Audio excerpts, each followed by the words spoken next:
Please welcome our good buddy Matt Lee. He's here to talk about some real estate issues. Hello, how you doing, my friend? I'm great. How about yourself? Very well. Spring is right around the corner, and that means a very busy real estate time, not just for Kingston, but for the entire region, for the entire country. Yeah, absolutely. So we're just starting to get into that point where we've talked in the past, and I mentioned on a regular basis that, you know, once the snow is gone, tulips are starting to come out. I mean, we're getting to that point where people are getting ready. I've seen people out raking their lawns. So everybody's getting ready to get things on the market. Well, if you're looking to sell or even buy, the first thing you got to do is secure an agent. Very important. That's what we'll be talking about today. Absolutely. So the best place to start is, what are you looking for in an agent or a broker when you're listing your property? Do some agents specialize in certain properties that other agents don't? For instance, the condo market. Yeah. So you can't technically say that you specialize in anything because that's not what our license says. I mean, certain people do volume in certain areas. Okay. You know, I tend to do residential volume and I tend to do multifamily volume. I'm not a commercial person on that end, and I don't do industrial. It's more. An agent is supposed to take care of everything. You can take care of everything. It's just if I had something that I didn't feel comfortable with, I would refer it to somebody that does it on a regular basis. Okay. Yeah. So when listing a residential property, that's what we're getting into. This is the time, and I would say that the first place, you know, what happens is somebody calls me and says, you know, I'm thinking about listing my property. What's it worth? So when I go to the home, we'll go through in detail. You know, we talk about size, we talk about style, we talk about, you know, how much wear and tear is on the house. Because I mean, you could have a house that has hardwood floors that are brand new, and you could have something that's 30 years old. You know, you kind of go through in detail, take pictures. What other homes on that street are going for instance? Exactly. So basically what happens is once I can gather every piece of detail that I can, I go back to the office, we do a full report. When I say we, I have an assistant and we work on this report. And basically what it is that you want to know what the actives are, so what are you competing with, what has sold in the last year in your area, and what has expired. And I mean, you wouldn't generally know that maybe what has expired is important, but the thing is that over 50% of homes last year didn't sell.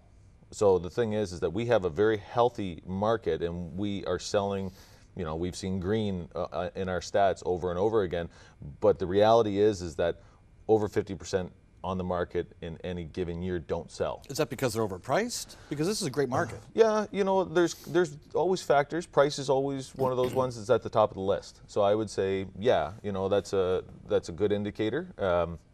So when you put all of these facts together, you go back and you sit with the seller, you know, potential seller, and say, you know, this is what I've come up with the price. This is the range that I think you're going to actually sell, and this is where we should market it. And you know, you kind of have that full conversation and make sure that you're both on the same page, and make sure that that's what they were, you know, intending to want to do. You know, they want to check their mortgage. They want to go through and make sure that there's no penalties for them to break, because it factors in. If they say, oh, I'm thinking I have $25,000 to buy my next home, but they're only 2 years into a 5-year fix, and you've got 3 years of interest, like that could be a large sum depending on the mortgage payment that you're making. Porting is okay. Yeah, is this so a common practice?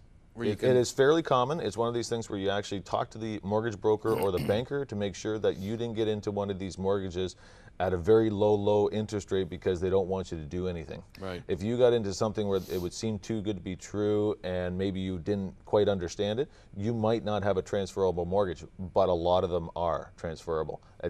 Talk to your mortgage broker, definitely. So, you know, when we get to that point in regards to getting the report and we go back and getting the house on the market, you know, the one thing we do is we make sure that it's professional photos. You want it to, first of all, you want it to be in the market in the right spot. You want it to be professional photos so it looks the best. You ever go through the internet and look at like a few photos and they look really dark and dingy? It turns you off, yeah. It turns you off because you think it's maybe not the quality that it should be. And having the professional come in at the right time and make sure that it's taken care of, that's where you want to be. And the agent will talk you through the staging, for instance, as well? Yeah, exactly. So, you know, if we need to bring in a stager, we do that as well.